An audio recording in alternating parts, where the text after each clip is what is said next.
اول یوه ټپۍ زده وی چې کسل اغزن تارونه تیر کی وی کسل اغزن تارونه تیر کی او داسې کشل جالونه تیر کی منځ کې زر بمونه تیر کی او ورباندې سل کلونه تیر کی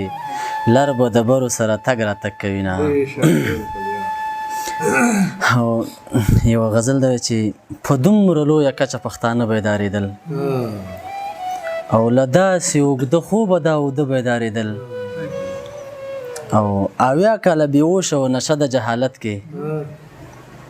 هغه را بیدار شوي دي چې نه بیدارېدل دا چغې منظوري وي اثري وي اثري شوي خیبر ته به چې سم را رسېده بیدارېدل او منظوره جادوګره عجیبه لوبه دې وکړه منظوره جادوګره عجیبه لوبه دې وکړه هغه څه دې پیدا کړل چې په څه بیدارېدل او قرآن لاس کې ونیو لاسونه یې پرې کېښو سهاره دې ته وایي سم پاخه بیدارېدل او چې یو غزل دی چې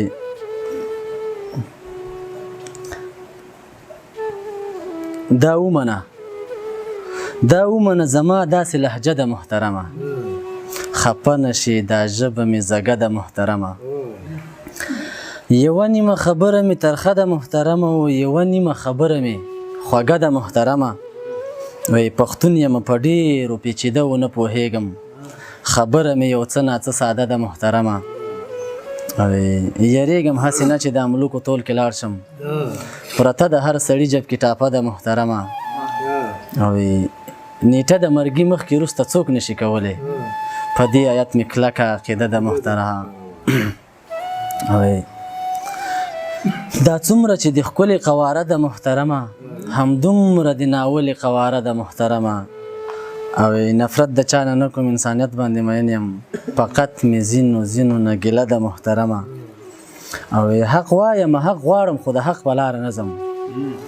حق وایم حق غواړم خو د حق په لاره نه ځم په دې باندې میزان سره لانجه ده محترمه او ملا صاحب منطقي ځواب موږ ټولو ته پکار دی ملا صاحب موږ ته جوړه مسله ده محترمه او سهاره محترمه دا د خولې خبرې نه دي لیکلي مې په زړه دا ستا نامه ده محترمه زما دا زندګي د چا خیالونه دي په زړه کې زما اوس هم بلا ډېر امیدونه دي په زړه کې او له دې نه معلومیږي خواهشات نه پوره کیږي ارمان پسې ارمان او ارمانونه دي په زړه کې او دا مونږ چې چاته لاس د یارانې په اخلاص ورکړو د دې خلکو غلط سوچونه دي په زړه کې او په کومه ورځ چې ته زما له ژونده یې وتلې جوړ شوي مې څه بل رقم زخمونه دي په زړه کې او دا ستا د دیدن تږي دي اوبه د وصال غواړي کرلې مې رابیل چامبیل ګلونه دي په زړه کې او سهاره جادوګره دا هنر به راته ښایې